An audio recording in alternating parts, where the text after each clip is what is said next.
আজ আমরা সাইয়েদনা সুলাইমান আলাইহিস সালামের ব্যাপারে আলোচনা করব ইনশাআল্লাহ। সুলাইমান আলাইহিস সালাম হচ্ছেন সাইয়েদনা দাউদ আলাইহিস সালামের ছেলে। দাউদ আলাইহিস সালামের ইন্তেকালের পরে তার ছেলে সুলাইমান আলাইহিস সালাম তার স্থলাভিষিক্ত হন এবং মাত্র 13 বছর বয়সে সুলাইমান আলাইহিস সালাম তার বাবার রেখে যাওয়া সিংহাসনে আরোহণ করেন। 13 বছর থেকেই তিনি রাজত্ব গ্রহণ করে ক্ষমতা গ্রহণ করে রাষ্ট্র ক্ষমতায় অধিষ্ঠিত হন। আল্লাহর নবী সাইয়েদনা সুলাইমান আলাইহিস সালামকে আল্লাহ তাআলা জ্ঞান, প্রজ্ঞা, নবুয়ত এবং রাষ্ট্র ক্ষমতার সাথে আরও এমন কিছু বিশেষ স্পেশালিটি দান করেছিলেন যেটা আল্লাহ তাআলা অন্য কোনো নবীকে আর দেন নাই। সুবহানাল্লাহ। সুলাইমান আলাইহিস সালামের 7টি বিশেষ বৈশিষ্ট্য আজকের জমায় আমরা আলোচনা করব ইনশাআল্লাহ। সুলাইমান আলাইহিস সালামকে আল্লাহ তাআলা এমন কিছু বিশেষ বৈশিষ্ট্য দান করেছেন যেগুলো অন্য কোনো নবীকে আল্লাহ দেন নাই। এরকম 7টি বৈশিষ্ট্য আজকে আমরা আলোচনা করব ইনশাআল্লাহ। নাম্বার 1 নাম্বার হচ্ছে আল্লাহ তাআলা সাইয়েদনা সুলাইমান আলাইহিস সালামের জন্য বাতাসকে তার আদেশের অনুগত করে দিয়েছিলেন। সুবহানাল্লাহ। বাতাস কি আমার আপনার কথা মানবে? আপনি যদি বলেন বাতাস তুমি দক্ষিণ দিকে যাও, বাতাস আপনার হুকুম মানবে? আপনি যদি বলেন বাতাস তুমি উত্তর দিকে যাও, বাতাস আপনার কথা মানবে? কিন্তু আল্লাহ তাআলা সাইয়েদনা সুলাইমান আলাইহিস সালামকে এমন স্পেশালিটি দিয়েছেন, এমন বৈশিষ্ট্য দিয়েছিলেন, সাইয়েদনা সুলাইমান আলাইহিস সালামের জন্য রব্বুল আলামিন বাতাসকে তার আদেশের অনুগত করে দিয়েছিলেন। বাতাস তার হুকুম মানত। সাইয়েদনা সুলাইমান আলাইহিস সালাম যখন বাতাসকে হুকুম করতেন, বাতাস তার হুকুম মানত। বাতাস তার হুকুম অনুযায়ী তার ইচ্ছা মতো স্থানে তাকে বহন করে নিয়ে যেত। সাইয়েদনা সুলাইমান আলাইহিস সালাম যখন তার দলবল নিয়ে বায়ুর পিঠে আরোহণ করে তার সিংহাসনে বসতেন, বিনা ইঞ্জিনে বাতাসের মাধ্যমে একদিনে 2 মাসের পথ পাড়ি দিতে পারতেন। একদিনে কয় মাসের পথ? 2 মাসের পথ। রব্বুল আলামিন কোরআনুল কারীমের 34 নম্বর সূরাতুস সাবায়ের 12 নম্বর আয়াতে সেই কথা এভাবে বললেন, ওয়ালি সুলাইমানার রিহা গুদুহা শাহরুম ওয়া রাওয়াহুহা শাহর। রব্বুল আলামিন বলছেন, আমি সুলাইমানের জন্য বাতাসকে তার আদেশের অধীন করে দিয়েছিলাম। সকালবেলা বাতাস তাকে নিয়ে 1 মাসের পথ চলে যেত, আবার বিকেলবেলা বাতাস তাকে নিয়ে 1 মাসের পথ ফিরে আসতো। অর্থাৎ সাইয়েদনা সুলাইমান আলাইহিস সালাম প্রত্যেক দিন সকালবেলা তিনি যখন তার দলবল নিয়ে সদল বলে বায়ুর পিঠে আরোহণ করে তার সিংহাসনে বসে যেতেন, বিনা ইঞ্জিনে বাতাসের মাধ্যমে 1 মাসের পথ তিনি চলে যেতেন। আবার যখন সন্ধ্যাবেলা তিনি তার দলবল নিয়ে বায়ুর পিঠে আরোহণ করে আবার যখন তার সিংহাসনে বসে যেতেন, বিনা ইঞ্জিনে বাতাসের মাধ্যমে আবারও 1 মাসের পথ তিনি ফিরে আসতে পারতেন। এইরকম একটি স্পেশালিটি আল্লাহ তাআলা তার নবী সুলাইমান আলাইহিস সালামকে দান করেছেন। গেল নাম্বার 1। নাম্বার 2 নম্বর হচ্ছে আল্লাহ তাআলা সাইয়েদনা সুলাইমান আলাইহিস সালামকে এমন একটি বিশেষত্ব দিয়েছেন, তিনি তামাকে তরল ধাতুতে রূপান্তর করে সেগুলো দিয়ে পাত্র বানাতে পারতেন। সুবহানাল্লাহ। তামা বুঝেন তো আপনারা? আগুন ছাড়া তামাকে কি গলানো যায়? দেখেন বাপ আর বেটার মুজিজাটা কেমন। বাবা দাউদ আলাইহিস সালামের মুজিজা ছিল লোহাকে চেপে ধরলে লোহা গলে যেত, আর ছেলে সুলাইমান আলাইহিস সালামকে আল্লাহ মুজিজা দিলেন, তিনি আবার তামার মতো শক্ত ধাতুকে সেটাকে তিনি গলিয়ে কি করতে পারতেন? পাত্র বানাতে পারতেন। রব্বুল আলামিন কোরআনুল কারীমের 34 নম্বর সূরাতুস সাবায়ের 12 নম্বর আয়াতের মাঝখানে বললেন, ওয়া আসালনা লাহু আইনাল কিত্র।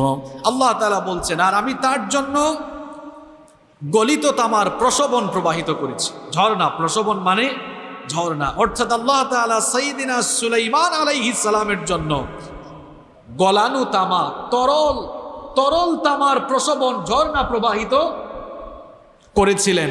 সেখান থেকে সেই গলিত তামাগুলোকে কালেক্ট করে তার নির্দেশে বিভিন্ন ধরনের পাত্র তৈরি করা হতো। সুবহানাল্লাহ।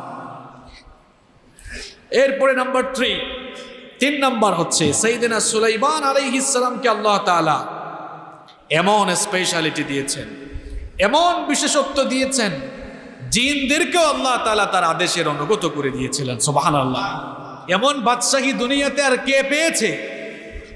শুধু মানুষকে শাসন করেন নাই, শুধু রাষ্ট্র পরিচালনায় মানুষকে শাসন করেন নাই, বরং জিনরাও তার অনুগত ছিল। সাইয়্যিদিনা সুলাইমান আলাইহিস সালামকে রব্বুল আলামিন এমন বিশেষত্ব দান করেছেন, জিনদেরকেও আল্লাহ তাআলা তার আদেশের অনুগত করে দিয়েছিলেন। কোরআনুল কারীমের 34 নম্বর সূরা সূরাতুস সামাএর 12 নম্বর আয়াতের শেষাংশে রব্বুল আলামিন বললেন, ওয়া মিনাল জিন্নি মান ইয়ামালু বাইনা ইয়াদাইহি বিইذনি রাব্বিহি ওয়া মান ইয়াযিগ মিনহুম আন আমরিনা নুযিকহু মিন আযাবিস সাঈর। আল্লাহ তাআলা বলছেন, আর জিনদের মধ্যে কতিপয় জিন তার রবের অনুমতি ক্রমে তার সামনে কাজ করত। অর্থাৎ আল্লাহ তাআলা জিন জাতিকে সাইয়্যিদিনা সুলাইমান আলাইহিস সালামের আদেশের অনুগত করে দিয়েছিলেন। সুলাইমান আলাইহিস সালাম জিন জাতিদেরকে দিয়ে বিভিন্ন ধরনের কাজ করাতেন। আল্লাহ তাআলা বলছেন, যেই সকল জিনেরা অবাধ্য হতো তাদেরকে আমি জ্বলন্ত আগুনের আযাব আস্বাদন করাবো। মুফাসসিরিনে কেরামের ব্যাখ্যায় লিখেছেন, হতে পারে সেটা কিয়ামতের দিন হাসরের মাঠে তাদেরকে আযাব দেওয়া হবে। আবার কোন মুফাসসিরের অর্থ করেছেন, আল্লাহ তাআলা অবাধ্য ওই সকল জিনদেরকে দুনিয়ায় শায়েস্তা করার জন্য একজন ফেরেশতা ঠিক করেছিলেন। কারণ জিন জাতি আমাদের মতো মাটির তৈরি নয়, তারা আগুনের তৈরি। এজন্য যারা সুলাইমান নবীর কথা মানত না, ফেরেশতারা সেই সকল জিনদেরকে ধরে আগুনের চাবুক দিয়ে পিটাতো। এইভাবে করে রব্বুল আলামিন জিন জাতিকে সুলাইমান আলাইহিস সালামের আদেশের অনুগত করে দিয়েছিলেন। তারা সাইয়্যিদিনা সুলাইমান আলাইহিস সালামের হুকুম মানত। আর জিন জাতি হচ্ছে আল্লাহর এমন এক সৃষ্টি জীব, তারা অসাধ্য কাজকে সাধ্য করে ফেলতো। তারা জটিল এবং কঠিন অনেক কাজকে সহজেই সম্পন্ন করে ফেলতো। সাইয়্যিদিনা সুলাইমান আলাইহিস সালাম জিন জাতিদেরকে দিয়ে এমন কিছু কাজ করিয়েছেন, জিনদেরকে দিয়ে তিনি সমুদ্রের তলদেশ থেকে হীরা মুক্তা জহরত তিনি কালেকশন করতেন। জিনদেরকে দিয়ে তিনি বিভিন্ন জায়গা থেকে সুন্দর এবং শক্তিশালী পাথর সংগ্রহ করে সেগুলো দিয়ে তিনি সুন্দর সুন্দর উঁচু প্রাসাদ এবং দুর্গ নির্মাণ করতেন। রব্বুল আলামিন কোরআনুল কারীমের 21 নম্বর সূরাতুল আম্বিয়া এর 28 নম্বর সূরাতুল আম্বিয়া এর 82 নম্বর আয়াতে বললেন, ওয়া মিনাশ শায়াতিনি মান ইয়াগুসুনা লাহু ওয়া ইয়ামালুনা আমালান দুনা যালিক ওয়া কুন্না লাহুম হাফিজিন। আল্লাহ তাআলা বলছেন, আর শয়তান অর্থাৎ অবাধ্য জিনদেরকে রব্বুল আলামিন সুলাইমান আলাইহিস সালামের আদেশের অনুগত করে দিয়েছিলেন। তিনি তাদেরকে দিয়ে ডুবুরির কাজ করাতেন। অর্থাৎ এরা সমুদ্রের তলদেশে ডুব দিয়ে সমুদ্রের তলদেশ থেকে মহামূল্যবান সম্পদ সুলাইমান আলাইহিস সালামের কাছে এনে দিত। আবার সুলাইমান আলাইহিস সালাম এদেরকে দিয়ে এমন কাজ করিয়েছেন যে সকল কাজ সেই যুগে সেই সময়ে জটিল এবং কঠিন ছিল। এই যুগে তো বিমান আছে, রকেট আছে, এক জায়গা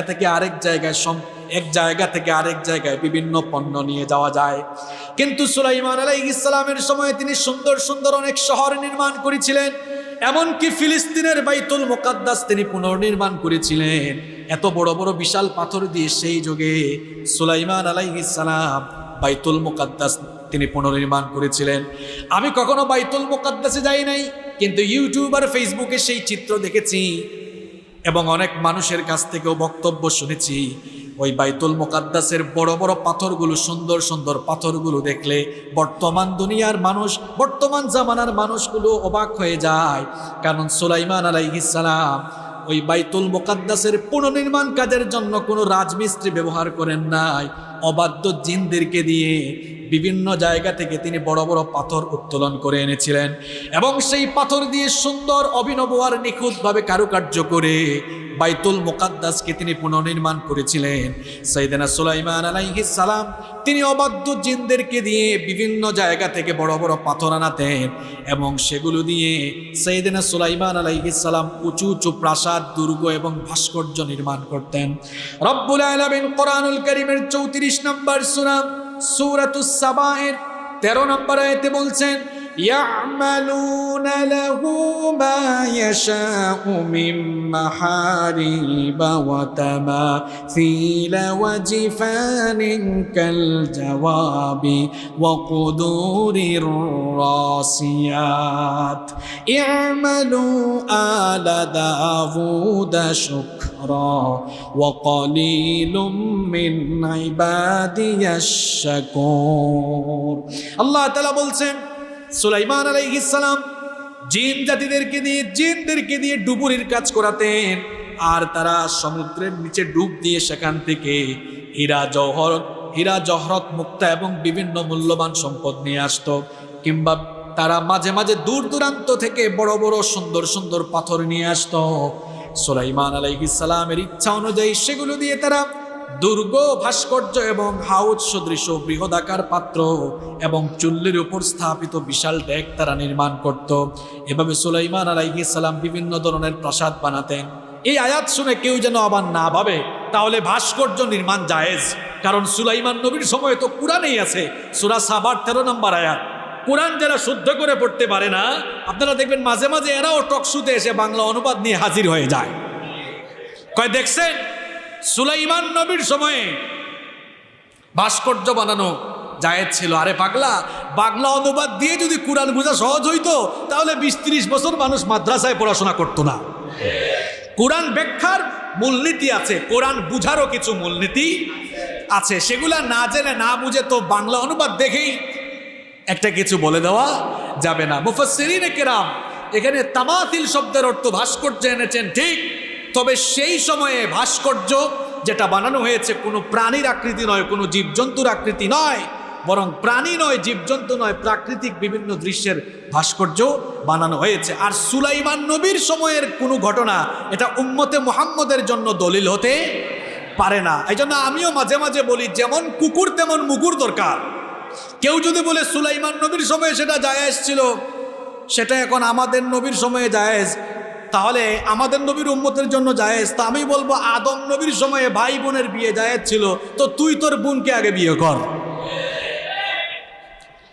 আগের নবীর শরীয়ত আমাদের উম্মতের জন্য আবশ্যক নয়, বরং আমাদের উম্মতের জন্য আল্লাহ যে শরীয়ত দিয়েছেন সেটা অকাট্য। এখানে যা আছে তাই মানতে হবে, বাড়ানোও যাবে না, কমানোও যাবে না, কোনো ইখতিয়ার আল্লাহ মানুষকে দেন নাই। তো যেই কথা বলছিলাম, সাইয়েদনা সুলাইমান আলাইহিস সালাম জিনদেরকে দিয়ে এভাবে তিনি বিভিন্ন জায়গা থেকে বড় বড় পাথর কালেকশন করে এবং তাদেরকে ডুবুরির কাজে লাগিয়ে সমুদ্রের তলদেশ থেকে মূল্যবান সম্পদ আনে, তিনি মূল্যবান সম্পদ কালেকশন করে সেগুলো দিয়ে উঁচু উঁচু প্রাসাদ, দুর্গ ইত্যাদি নির্মাণ করতেন। সাইয়েদনা সুলাইমান আলাইহিস সালাম চিন্তা করলেন বাইতুল মুকাদ্দাস তিনি পুনর্নির্মাণ করবেন এবং বাইতুল মুকাদ্দাসের চারপাশের এলাকা, বাইতুল মুকাদ্দাসের চারপাশে তিনি সুন্দর একটি শহর নির্মাণ করবেন। তার অভিলাষ, তার ইচ্ছা ছিল সুন্দর এবং বড় বড় পাথর দিয়ে অভিনব কায়দায় সুন্দর করে একটি শহর বাইতুল মুকাদ্দাসের চারপাশে নির্মাণ করবেন এবং বাইতুল মুকাদ্দাস মসজিদ থেকে সুন্দর করে তিনি পুনর্নির্মাণ করবেন। এই জন্য সাইয়েদনা সুলাইমান আলাইহিস সালাম দূর দূরান্ত থেকে, পৃথিবীর বিভিন্ন জায়গা থেকে জিনদেরকে দিয়ে বড় বড় পাথর আনালেন। জিনদেরকে তিনি আদেশ করলেন, তোমরা পৃথিবীর বিভিন্ন জায়গা থেকে বড় বড় এবং মনোরম সুন্দর ডিজাইনের পাথরগুলো নিয়ে আসো। সুলাইমান আলাইহিস সালামের আদেশ অনুযায়ী জিনেরা এবার পৃথিবীর বিভিন্ন জায়গা থেকে, দূর দূরান্ত থেকে তারা এবার পাথর আনা শুরু করলো। পাথর আনার পরে সুলাইমান আলাইহিস সালাম বললেন, এবার তোমরা বাইতুল মুকাদ্দাস নির্মাণের কাজ শুরু করে দাও। জিনেরা অবাধ্য ছিল, সুলাইমান আলাইহিস সালাম কাজে যদি খেয়াল না দেন তাহলে তারা ফাঁকিবাজি করত।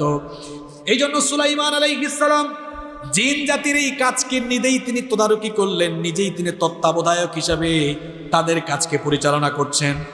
জিন জাতি যখন বাইতুল মুকাদ্দাসের কাজ শুরু করে দিল, মূল নির্মাণের কাজ শেষ হয়ে যাওয়ার পরে আরো কিছু সৌন্দর্য বর্ধনের কাজ বাকি ছিল।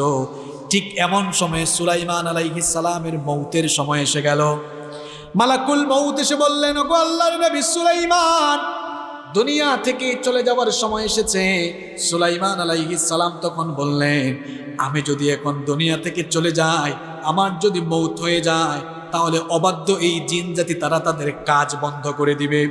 সুলাইমান আলাইহিস সালাম চিন্তা করছেন কি করা যায়। আল্লাহ তাআলা তাকে জানিয়ে দিলেন, ওগো আমার নবী সুলাইমান, শোনো, তুমি একটা কাজ করো, কাঁচ দিয়ে একটা মেহরাব বানাও। কাঁচ দিয়ে মেহরাব বানিয়ে ওই মেহরাবের ভেতরে তুমি প্রবেশ করো। আর মেহরাবটাকে এমনভাবে বানাও কাঁচগুলো যেন স্বচ্ছ হয়, যেন বাহির থেকে কাঁচের ভেতরের সব দেখা যায়। সাইয়েদনা সুলাইমান আলাইহিস সালাম কাঁচ দিয়ে একটি মেহরাব বানালেন। কাঁচ দিয়ে একটি মেহরাব বানিয়ে সেই মেহরাবের ভেতরে ঢুকে গেলেন। আল্লাহ তাআলা বললেন, ওগো আমার নবী সুলাইমান, এবার তুমি একটা লাঠি ভর করে দাঁড়িয়ে থাকো। লাঠি ভর করে দাঁড়িয়ে ওই জিন জাতির দিকে তাকিয়ে থাকো।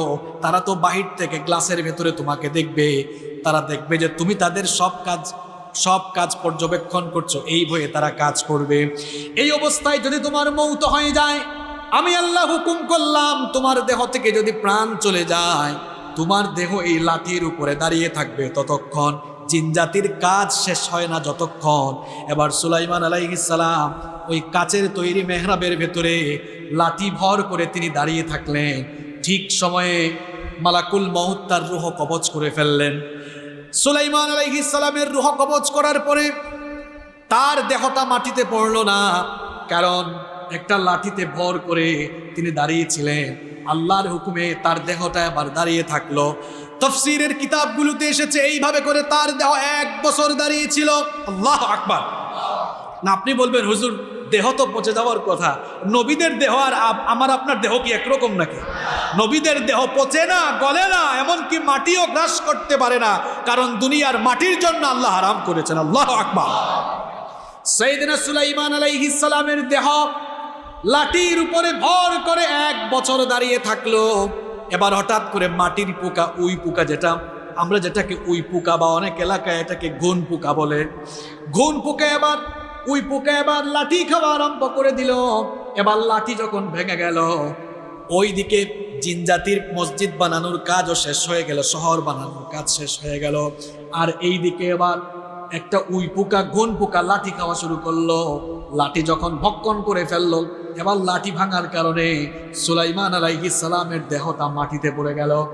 জিন জাতি অবাক হয়ে গেল, ঘটনা কি, হঠাৎ করে দেহ মাটিতে পড়ে গেল কেন?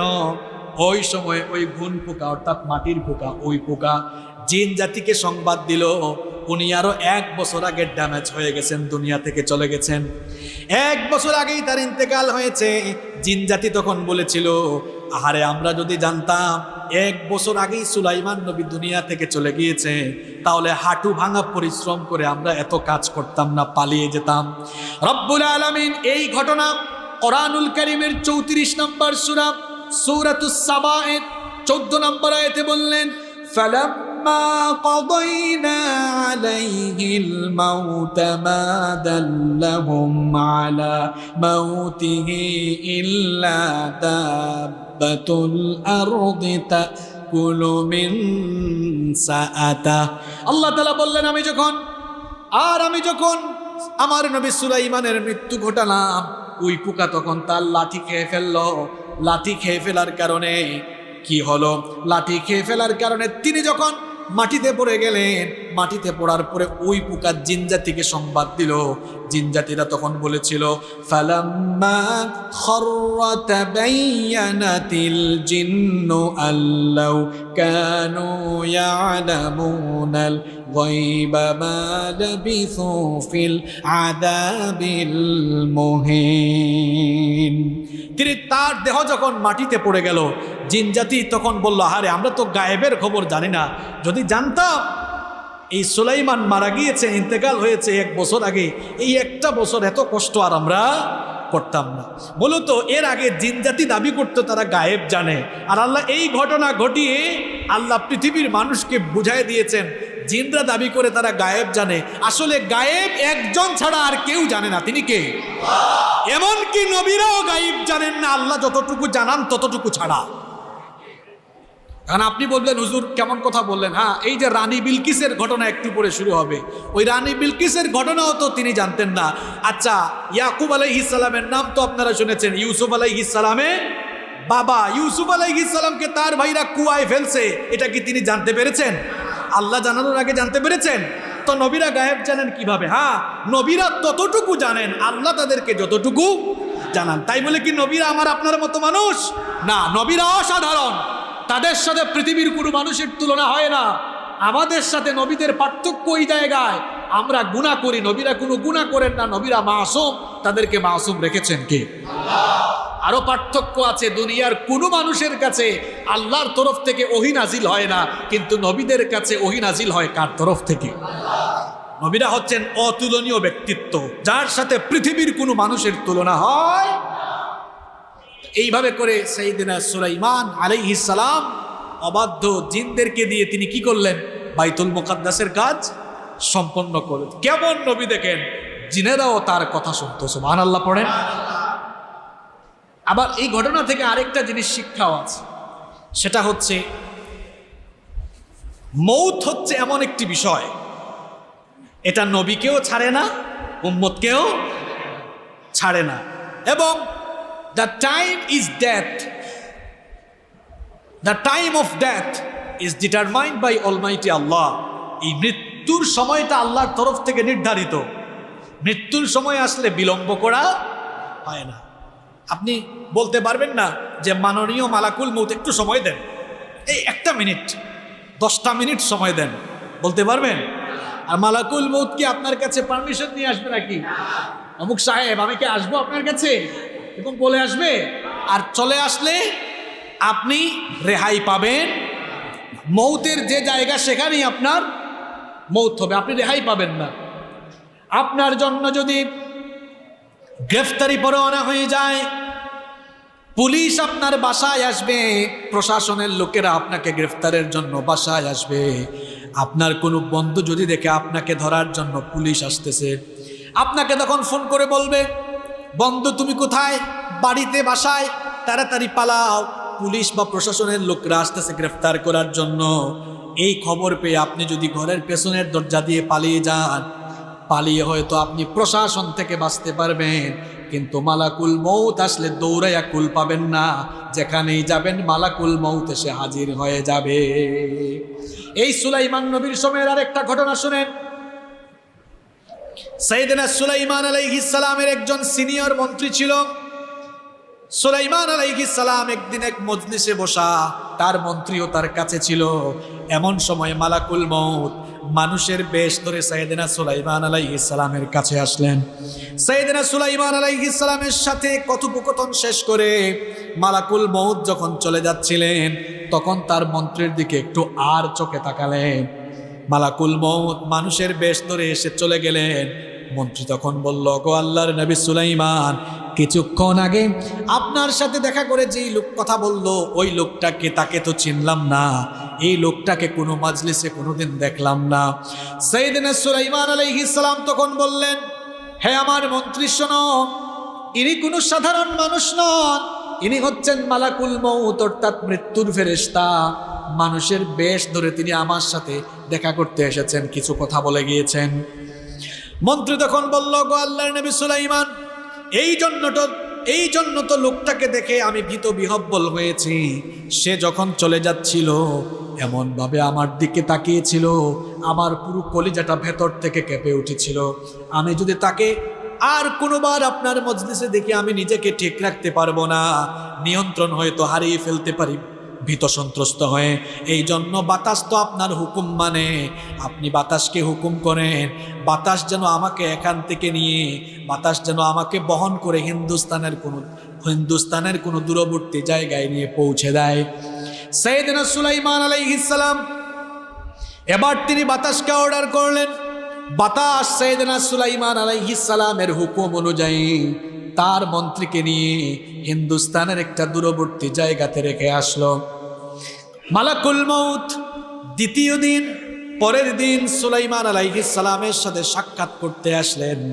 সুলাইমান আলাইহিস সালাম মালাকুল মউতকে তখন বললেন, ও মালাকুল মউত, গতকাল তুমি যখন আমার সাথে সাক্ষাৎ করতে এসেছিলে, তুমি আমার মন্ত্রীর দিকে কেমন ভাবে তাকিয়েছিলে? সে এত ভয় পেল কেন? এত ভয় পেয়েছিল, সে তার ভয়ের বর্ণনা আমার কাছে দিয়েছে। সুলাইমান আলাইহিস সালামকে তখন মালাকুল মউত বললেন, ওগো আল্লাহর নবী সুলাইমান, এই লোকটাকে আমি আপনার কাছে দেখে অবাক হয়ে গিয়েছিলাম, কারণ আপনার সাথে সাক্ষাৎ শেষ করে, কথোপকথন শেষ করে আমি যখন বিদায় নিচ্ছিলাম, আমার পরবর্তী শিডিউল ছিল এই লোকটার রূহ যেন আমি হিন্দুস্তানের একটা জায়গা থেকে কবজ করি। এই হুকুমটা কার? কিন্তু লোকটাকে আপনার কাছে দেখে আমি অবাক হয়ে গেলাম, যেই লোকটার রূহ আমি কিছুক্ষণ পরেই হিন্দুস্তানের একটা জায়গা থেকে কবজ করব। চিন্তা করলাম লোকটা এখন আপনার কাছে কি করে, তাকে একটু পরে আমি কেমনে পাবো? সুলাইমান আলাইহিস সালাম এবার বললেন, আহারে মালাকুল মউত, শোনো, আমার মন্ত্রী তোমাকে দেখে ভয় পেয়েছিল, ভীত সন্ত্রস্ত হয়ে তোমার থেকেই বাঁচার জন্য হিন্দুস্তানে গেল। হিন্দুস্তানে গিয়েও তো লাভ হলো না, তোমার ভয়ঙ্কর থাবা থেকে, মৃত্যুর পাকড়াও থেকে সে আর রেহাই পেল না। এই কিচ্ছা শোনাই আমি কি আপনাদেরকে মজা দিচ্ছি? শিক্ষা দিচ্ছি। মউত এমন এক বিষয়, এটা আপনার কাছে চলে আসলে, আল্লাহর নির্ধারিত সময় আসলে আপনি দৌড়াইয়া কুল কিনার পাবেন না। যেখানেই যাবেন শুধু সামনে মালাকুল মউত দেখবেন। সুলাইমান আলাইহিস সালামের এই যে বাইতুল মুকাদ্দাসের ঘটনা থেকে, পুনর্নির্মাণের শিক্ষা থেকে ঘটনা আছে। তিনি নবী হওয়ার পরেও মউতের সময় আসছে, টাইম শেষ, টাইম ইজ ওভার, সময়, আল্লাহ সময় দেন নাই। কিন্তু আরেকটা শিক্ষা আছে, আল্লাহ চাইলে শুধু জীবিত মানুষকে দিয়ে না, যার রূহ দুনিয়া থেকে চলে যায় এমন মানুষকে দিয়ে আল্লাহ কাজ সম্পাদন করাতে পারেন। কেমনে পারছেন? আল্লাহ দেখেন, সুলাইমান আলাইহিস সালাম তার রূহ কবজ হয়ে যাওয়ার পর তার দেহ 1 বছর দাঁড়িয়েছিল। এই দেহ জিনদেরকে দেখাইয়া জিনরা ভয় ভীতি পেয়ে আরো 1 বছর কাজ করছে। সুবহানাল্লাহ। তাহলে সুলাইমান আলাইহিস সালামের কয়টা বৈশিষ্ট্য বললাম? মনে রাখতেছেন নাকি মাথার উপর দিয়ে যাচ্ছে? 1 নাম্বার বলেছিলাম, সুলাইমান আলাইহিস সালামের জন্য আল্লাহ বাতাসকে তার আদেশের অনুগত করে দিয়েছিলেন। তারপরে 2 নাম্বার কি বলেছিলাম? তামাকে তিনি তরল ধাতুতে পরিণত করতে পারতেন। 3 নাম্বার, জিনদেরকে দিয়েও তিনি কাজ করাতেন। সুবহানাল্লাহ। নাম্বার 4, 4 নাম্বার হচ্ছে শুধু জিনদেরকেই শাসন করেন নাই, এমন নবী যিনি জীবজন্তুর ভাষা বুঝতেন, প্রাণীর ভাষা বুঝতেন, এমনকি পক্ষীকুল পাখির ভাষাও বুঝতেন। সুবহানাল্লাহ। এই যে বিভিন্ন পাখি, চড়ুই পাখির আওয়াজ একটা, এক এক পাখির এক এক আওয়াজ, আমি আপনি বুঝি না সাউন্ডটা কিসে, কিন্তু সুলাইমান নবীকে পাখির ভাষা বুঝার যোগ্যতা দিয়েছেন কে? সাইয়েদনা সুলাইমান আলাইহিস সালামকে আল্লাহ তাআলা এমন স্পেশালিটি দিয়েছিলেন, পাখির ভাষাও তিনি বুঝতেন। কোরআনুল কারীমের 27 নম্বর সূরা সূরাতুন নামালের 16 নম্বর আয়াতে রব্বুল আলামিন বললেন, وورث سليمان داود وقال يا أيها الناس علمنا منطق الطير وأوتينا من كل شيء إن هذا لهو الفضل المبين। আল্লাহ তাআলা বলছেন, আর সুলাইমান দাউদ আলাইহিস সালামের উত্তরাধিকার হলো। আর সুলাইমান আলাইহিস সালাম বলেছিলেন, ইয়া আইয়ুহান নাস, হে মানুষেরা, হে মানব জাতি শোনো, উল্লিমনা মানতিকাত তাইরি ওয়া উতিনা মিন কুল্লি শাই। আমার উপর আল্লাহ এমন অনুগ্রহ করেছেন, আমাকে আল্লাহ তাআলা পাখির ভাষা বোঝারও যোগ্যতা দান করেছেন। সাইয়েদনা সুলাইমান আলাইহিস সালাম পাখির ভাষা কেমনে বুঝতেন? একটা ঘটনা শোনায়। একটা পাখির নাম হচ্ছে হুদহুদ পাখি। এই হুদহুদ পাখি রানী বিলকিসের ঘটনা সাইয়েদনা সুলাইমান আলাইহিস সালামকে জানিয়েছিল। ইয়ামেনের সাবায় যেই মহিলা রাজত্ব করছিল, ইয়ামেনের সাবা রাজ্যের রানী ছিল বিলকিস। ওই রানী বিলকিসের খবর নিয়ে এসেছিল এই হুদহুদ পাখি। সাইয়েদনা সুলাইমান আলাইহিস সালাম তিনি তার সৈন্যবাহিনীকে নিয়ে একবার এক সফরে বের হলেন। এক মরুভূমিতে যাওয়ার পরে সেখানে তার সৈন্যবাহিনীর পানির দরকার হলো। সাইয়েদনা সুলাইমান আলাইহিস সালাম তখন হুদহুদ পাখিকে তালাশ করলেন। মরুভূমিতে যাওয়ার পরে হুদহুদ পাখিকে তিনি কেন তালাশ করলেন? এর কারণ হলো হুদহুদ পাখিকে আল্লাহ এমন একটি বৈশিষ্ট্য দিয়েছেন, এমন একটা স্পেশালিটি দিয়েছেন। হুদহুদ পাখি মাটির উপর থেকে মাটির নিচে ভূগর্ভে থাকা বস্তুসমূহকে দেখতে পায়। এমনকি ভূগর্ভের কোন জায়গায় প্রবাহিত পানি আছে সেটাও হুদহুদ পাখি দেখতে পায়। আল্লাহু আকবার! এটা হুদহুদ পাখির যোগ্যতা না, এটা তাকে দিয়েছেন কে? সাইয়েদনা সুলাইমান আলাইহিস সালাম মরুভূমিতে তার সৈন্যবাহিনী নিয়ে আছেন। এখন এই মরুভূমির কোন জায়গা থেকে পানি উত্তোলন করবেন, এই খবর সংগ্রহ করার জন্য হুদহুদ পাখিকে তিনি তালাশ করলেন। কিন্তু ডাকা মাত্রই তিনি হুদহুদ পাখিকে পেলেন না। হুদহুদ পাখিকে তিনি তলব করা মাত্র না পাওয়ার কারণে কি বলেছিলেন? কোরআনুল কারীমের 27 নম্বর সূরাতুন নামালের 20 নম্বর আয়াত থেকে একেবারে 44 নম্বর আয়াত পর্যন্ত লম্বা একটা কাহিনী আল্লাহ এখানে বর্ণনা করেছেন। আল্লাহ তাআলা বলছেন, ওয়াতাফাক্কাদাত الطير فقال ما لي لا أرى الهدهد أم كان من الغائبين لأعذبنه عذابا شديدا أو لأذبحنه أو ليأتيني بسلطان মুবিন। সুলাইমান আলাইহিস সালাম বললেন, কি ব্যাপার? হুদহুদ পাখি কোথায়? হুদহুদ পাখিকে দেখছি না কেন? সে অনুপস্থিত কেন? সে যদি আমাকে তার অনুপস্থিতির যথাযথ কারণ দর্শাতে না পারে, তাকে কঠিন শাস্তি দিব, অথবা তাকে ধরে আমি জবাই করে ফেলব। কিছুক্ষণ পরে হুদহুদ পাখি এসে উপস্থিত হলো। সাইয়েদনা সুলাইমান আলাইহিস সালাম বললেন, কি ব্যাপার, তুমি কোথায় ছিলে? তোমাকে তলব করা মাত্র আমি পেলাম না কেন? হুদহুদ পাখি তখন বলল, ওগো আল্লাহর নবী সুলাইমান, আমি আপনার জন্য একটি গুরুত্বপূর্ণ খবর নিয়ে এসেছি, যেই খবর এখনো আপনি জানেন না। সুলাইমান আলাইহিস সালাম বললেন, কি এমন খবর নিয়ে এসেছো যে খবর আমি এখনো জানি না? হুদহুদ পাখি তখন বলল, আমি ইয়ামেনের সাবা রাজ্যের রানী বিলকিসের খবর আপনার কাছে নিয়ে এসেছি।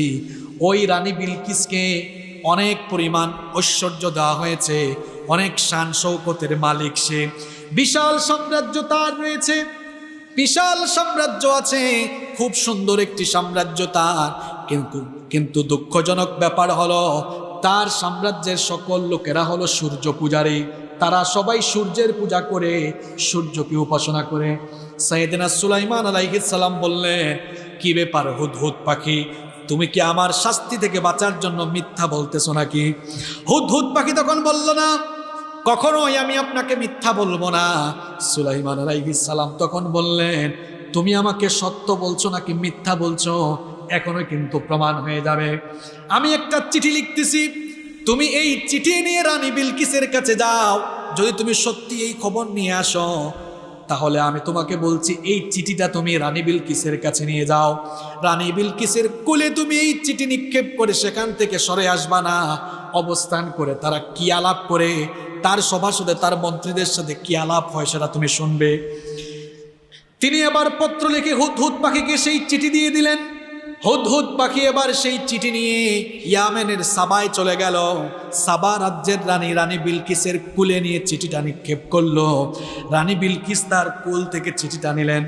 চিঠি খুলে তিনি এবার তার সভাসদের সামনে, তার মন্ত্রী পরিষদের সদস্যদের সামনে তিনি সবাইকে লক্ষ্য করে কি বললেন তার কথা আল্লাহ কোরআনে তুলে দিয়েছেন। রানী বিলকিস তখন বলেছিল, ক্বালাত ইয়া আইয়ুহাল মালাউ ইন্নী উলকিয়া ইলাইয়া কিতাবুন কারীম। রানী বিলকিস তখন বলল, হে আমার সভাসদের সদস্যরা, আমার কাছে একটি সম্মানজনক চিঠি এসেছে, আমার কাছে খুব দামি একটা চিঠি এসেছে। এবার তিনি তার মন্ত্রী পরিষদের সদস্যদের সামনে চিঠি খুলে চিঠি পড়তে লাগলেন। দেখা গেল চিঠিটা খুব লম্বা চূড়া না, খুব অল্প কথা চিঠিতে লেখা। চিঠিতে সুলাইমান আলাইহিস সালাম কি লিখেছিলেন আল্লাহ সেটা কোরআনে তুলে দিয়েছেন। এবার রানী বিলকিস চিঠি পড়তে লাগলো। চিঠিতে লেখা ছিল, ইন্নাহু মিন সুলাইমান ওয়া ইন্নাহু বিসমিল্লাহির রহমানির রহিম আল্লা তা'লু আলাইয়া ওয়া তুনি মুসলিমিন। এত লম্বা চিঠি না, এই 2 আয়াত, 2টা কথা, 2টা জুমলা, 2টা সেন্টেন্স আছে।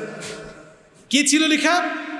ইন্নাহু সুলাইমান, নিশ্চয়ই আমি সুলাইমান, বা এটা সুলাইমানের থেকে আসা চিঠি। বিসমিল্লাহির রহমানির রহিম, পরম করুণাময় আল্লাহর নামে শুরু করছি, যিনি মেহেরবান এবং দয়ালু। আমাদের মধ্যে তো অনেকেই আছে বক্তব্য দিতে গিয়া তার নেতার নাম 200 বার বলবে, বিসমিল্লাহ পড়েন। এরকম আছে? আরে বাপরে বাপ, ভক্তি দেখাইতে দেখাইতে তুমি আল্লাহর নাম ভুলে গেছো। তুমি মরে কবরে যাও না, তোমার একটা নেতাও কাজে লাগবে না। আল্লাহ ছাড়া তোমার জন্য কেউ আপন নাই। কোন নেতা তোমার কণ্ঠ চেপে ধরলো যে তোমার কণ্ঠস্বর থেকে আল্লাহর নাম উচ্চারিত হতে দেয় না? কোন নেতার পিছে তুমি ঘুরো? আল্লাহ আমাদেরকে হেদায়াত দান করো। তিনি লিখলেন, ইন্নাহু সুলাইমানা ওয়া ইন্নাহু বিসমিল্লাহির রহমানির রহিম। বিসমিল্লাহ বলে চিঠিটা শুরু করলেন। এত লম্বা চূড়া চিঠি না যে মহামান্য রানী কেমন আছেন, ভালো আছেন কিনা, রাজ্যের কি খবর, এত কিছু লেখা নাই। কারণ তিনি তো পয়গাম্বার, পয়গাম্বার সুলভ চিঠি দিয়েছেন। লিখেছেন, আল্লাহ তাআলু, বাড়াবাড়ি কইরো না, তোমার দলবল, তোমার সেনাবাহিনী নিয়ে আমার সাথে লড়াই করার চিন্তাও করো না। কারণ আমি দুনিয়াবী শক্তিতে শক্তিধর নই। আমাকে শক্তি ক্ষমতা দিয়েছেন স্বয়ংকে আল্লাহ। তুমি তোমার সৈন্যবাহিনী নিয়ে আমার সাথে মোকাবেলা করার চিন্তাও করো না।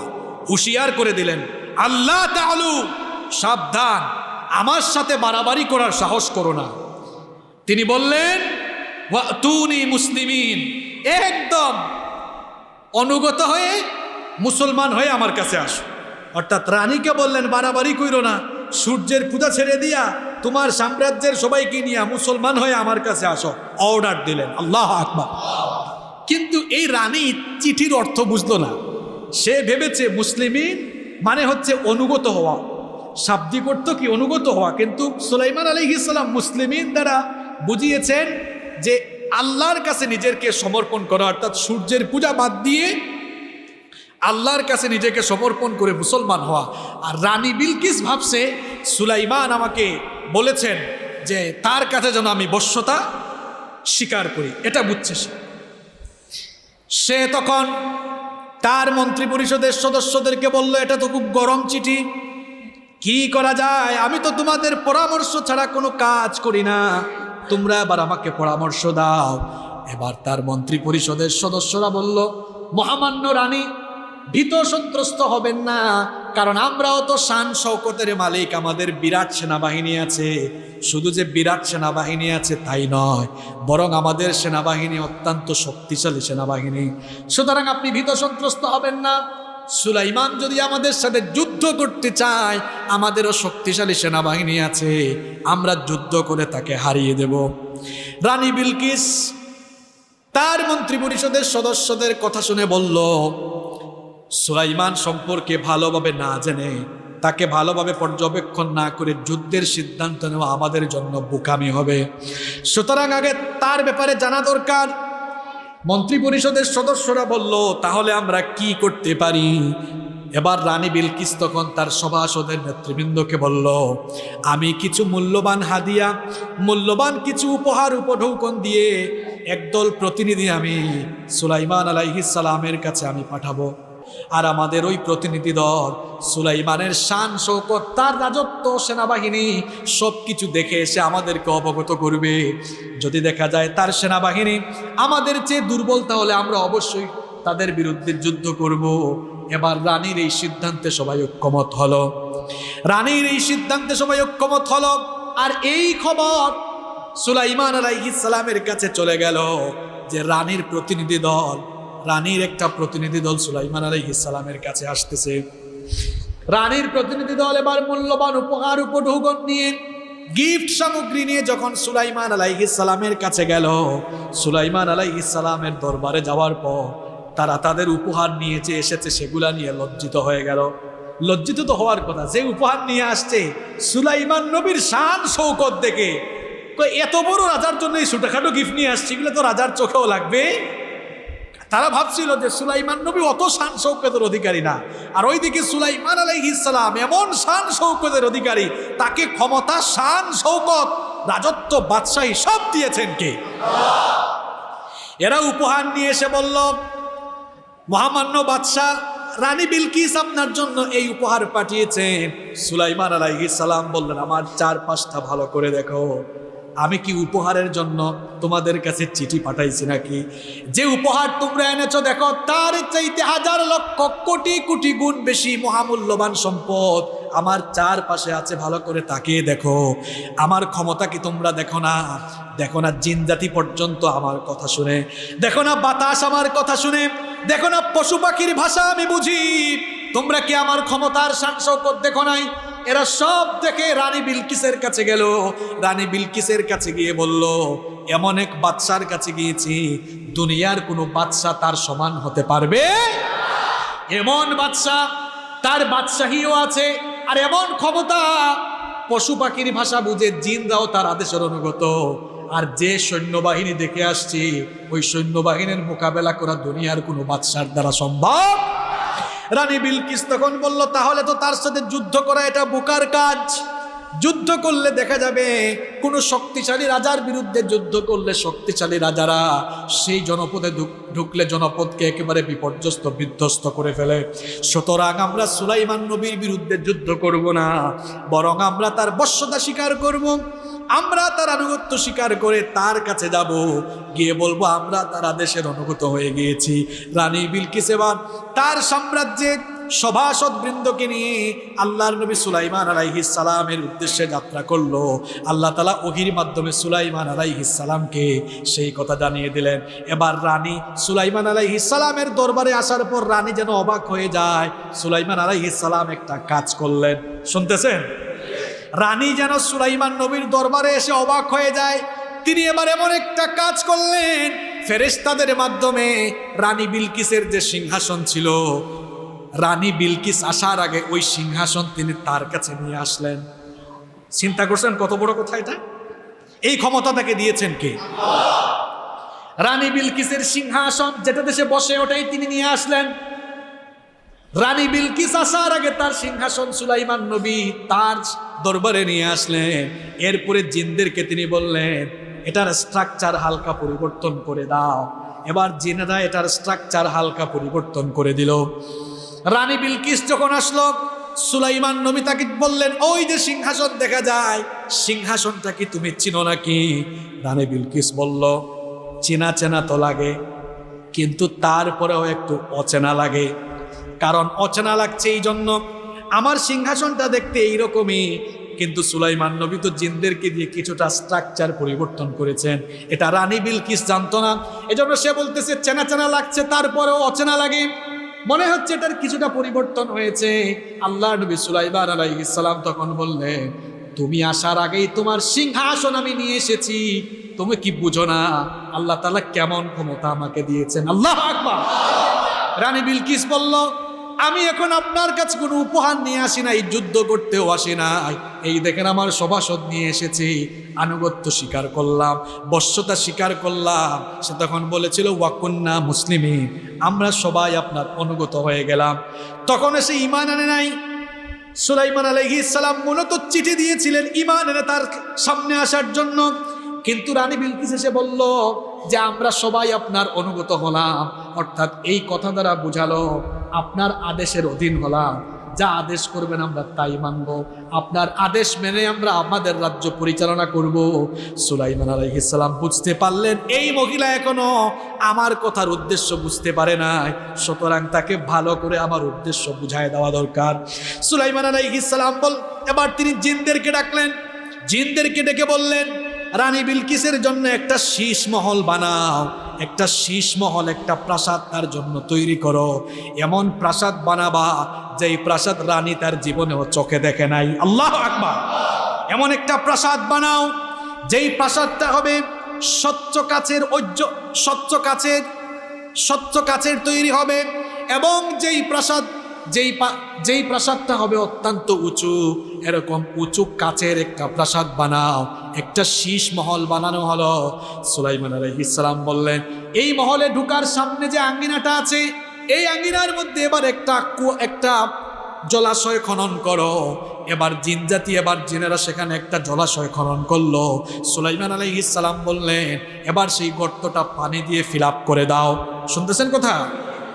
দেখেন ওই যুগও সুলাইমান নবীর মাথায় কি চিন্তা। তিনি বললেন মাটিতে এখানে গর্ত খনন করো, প্রাসাদের সামনে গর্ত খনন করা হলো। সুলাইমান আলাইহিস সালাম বললেন গর্তটা পানি দিয়ে ফিল আপ করে দাও। এরপরে সুলাইমান নবী বললেন এটার উপরে আবার কাচের কার্পেটিং করো, কাচ দিয়ে কার্পেটিং করো, যেন এটার উপর দিয়ে হেঁটে মহলের ভেতর ঢোকা যায়। এবার যখন কাচ দিয়ে কার্পেটিং করা হলো, দূর থেকে দেখলে বা কাছে এসে দেখলে ধোঁকা খাওয়া লাগে, মনে হয় যেন এখানে কোনো জলাশয় পানি আছে, কারণ উপরে তো কোনো টাইলস না, সরাসরি কি কাচ। এখন দেখলে দেখা যায় পানি নড়াচড়া করছে। আচ্ছা পুকুরে বা নদীতে পানি নড়ে না? সুলাইমান নবী এটা খুব টেকনিক করে করলেন।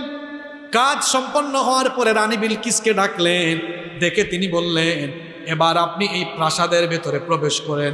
রানী বিলকিস দেখলো প্রাসাদে ঢুকার আগে একটা জলাশয় আছে। সে ভাবছে এটা জলাশয় ভেবে রানী এবার যখন সে পা দিতে যাবে কাপড় একটু উপরে টান দিল, পায়ের গোড়ালি পর্যন্ত উঠালো। সুলাইমান আলাইহিস সালাম মুচকি হাসলেন, হেসে তিনি বললেন রানী শোনো ভালো করে, এখানে কিন্তু পানি না, পানির উপরে কাচের একটা কার্পেটিং আছে। রানী তখন বুঝতে পারলো এইরকম অতুলনীয় অসাধারণ শক্তিমত্তা এটা দেখানোর জন্যই সুলাইমান এটা করেন নাই, বরং সুলাইমান আমাকে এটাই বুঝাতে চেয়েছেন এই যে অলৌকিক এত সব ক্ষমতা এটা দুনিয়ার কোনো মানুষ এমনি এমনি পেতে পারে না, বরং অলৌকিক ক্ষমতা যিনি তাকে দিয়েছেন তিনি কে? এই জন্য রানী বিলকিস সে তখন তার ভুল বুঝতে পেরে তওবা করে ঈমান এনেছিল। সে তখন বলেছিল রব্বি ইন্নী যালামতু নাফসি ওয়া আসলামতু মা সুলাইমানা লিল্লাহি রাব্বিল আলামিন। সে বলেছিল অগরব আমি আমার নফসের উপরে জুলুম করেছি, আর আমি গোমরা থাকতে চাই না। আমিও সুলাইমানের সাথে বিশ্বজাহানের প্রতিপালক আল্লাহর কাছে আমি সমর্পণ করে ঈমান আনলাম। এইভাবে সুলাইমান আলাইহিস সালাম পাখির ভাষা বুঝতেন, এটাও ছিল তার একটা বৈশিষ্ট্য। নাম্বার 5 নাম্বার শুধু পাখি না, পিপিলিকা পিঁপড়ার ভাষাও তিনি বুঝতেন। সুবহানাল্লাহ। এমন এক নবী তিনি ছিলেন পিপিলিকার ভাষাও বুঝতেন। সাইয়েদনা সুলাইমান আলাইহিস সালাম একবার তার সৈন্যবাহিনী নিয়ে রওনা হয়েছেন। পথ চলতে চলতে এমন একটি জায়গায় তারা আসলেন যেখানে পিপিলিকার বসতি ছিল। পিঁপড়ার সর্দার যে ছিল, পিঁপড়ার সর্দার সুলাইমান আলাইহিস সালামের সেনাবাহিনীকে দেখে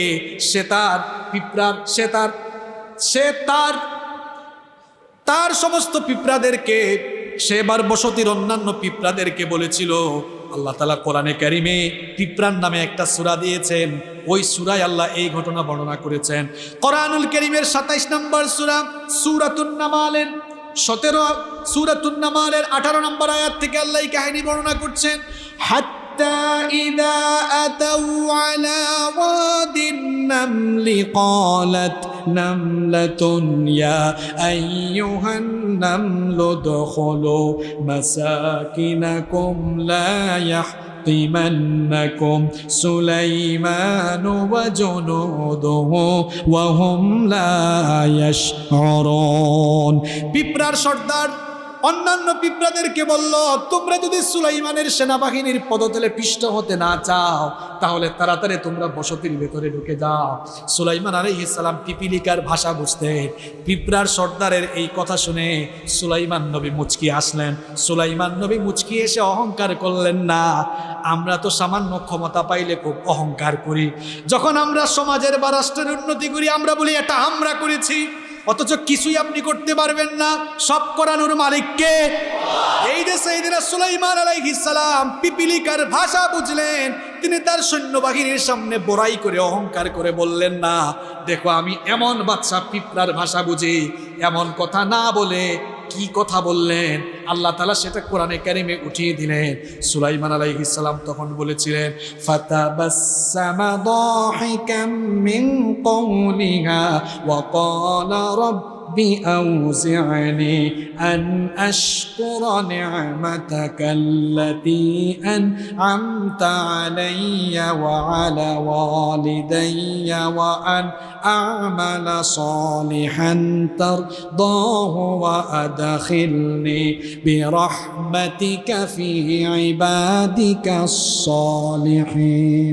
সুলাইমান আলাইহিস সালাম মুচকি হেসে রবের কৃতজ্ঞতা জানালেন। তিনি বললেন, হে আমার রব, তুমি আমাকে আর আমার বাবা দাউদ আলাইহিস সালামকে তুমি যে নেয়ামত দিয়েছো এই জন্য তোমার শুকরিয়া আদায় করছি। ওগো রব, আমাকে এমন নেকামল করার সুযোগ দাও যে নেকামল করা তুমি পছন্দ করো, আর দয়া করে আমাকে তুমি আর তোমার রহমতে, তোমার অনুগ্রহে আমাকে তুমি তোমার নেককার বান্দাদের কাতারে শামিল করো। কি সুন্দর দোয়া! অহংকার করেছেন না শুকরিয়া করেছেন? নাম্বার 6, 6 নাম্বার, রব্বুল আলামিন সুলাইমান আলাইহিস সালামকে এমন সাম্রাজ্য, এমন ক্ষমতা দিয়েছেন যা কিয়ামত পর্যন্ত এই রকম ক্ষমতার আল্লাহ কাউকে দিবেন না।